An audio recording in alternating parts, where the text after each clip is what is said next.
En 1970 et 1971, des rapports nous sont parvenus du Sud-Vietnam, affirmant que des soldats américains consommaient des quantités importantes d'héroïne. C'est cela qui m'a amené au Laos. J'étais sur la piste de l'héroïne. Au début des années 70, 30% des militaires américains engagés au Vietnam sont toxicodépendants. Il y a davantage d'héroïnomanes au service de l'armée que dans tout le reste de l'Amérique.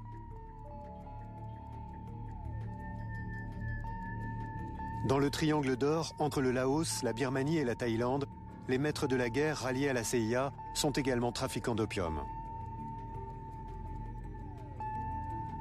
L'opium était un élément clé dans le succès de l'opération secrète de la CIA. Pourquoi? Parce que la CIA ne travaillait qu'avec une seule personne. Elle n'avait qu'un seul intermédiaire. Tous ses liens avec le peuple Hmong passaient par Vang Pao. Inversement, Vang Pao ne pouvait contrôler tous les villages disséminés dans les montagnes du nord du Laos que grâce à la suprématie aérienne de Long Cheng. Les hélicoptères apportaient le riz dans les villages et repartaient avec l'opium. Alfred McCoy s'enfonce dans la jungle et rejoint un village Hmong soumis au général Vang Pao.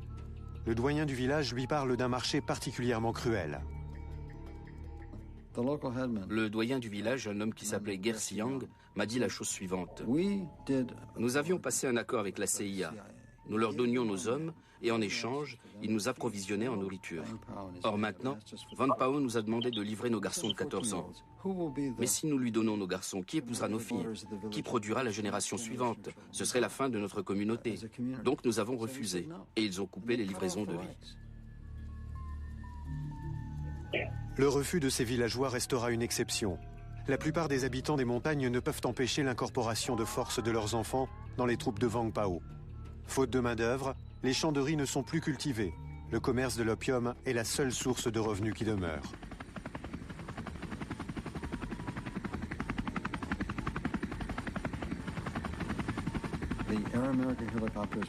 Les hélicoptères de Air America se posaient, des officiers Hmong, des lieutenants et des capitaines de l'armée secrète de la CIA en descendaient, payaient l'opium en liquide, chargeaient l'opium dans les hélicoptères et repartaient en direction de Long Cheng.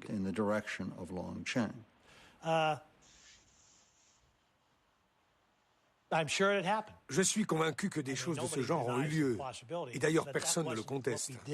Mais ce n'était pas la raison de notre présence. Cela étant, il y a eu effectivement des arrangements pour transporter la marijuana de certaines personnes à l'intérieur du Laos. Mais pour nous, ça n'a jamais été plus loin, et c'était tacitement toléré.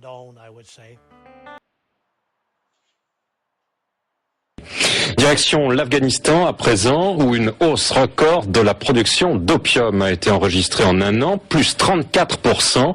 Rappelons que l'opium est une composante principale de l'héroïne et que ce produit de la culture du pavot profite encore et toujours aux talibans. Noélie Mésange. L'Afghanistan est devenu le pays du monde où la plus grande proportion de terres cultivables est affectée à la seule production de drogue. En 2007, 8200 tonnes d'opium ont été produites contre 6100 tonnes en 2006, soit une augmentation de 34%.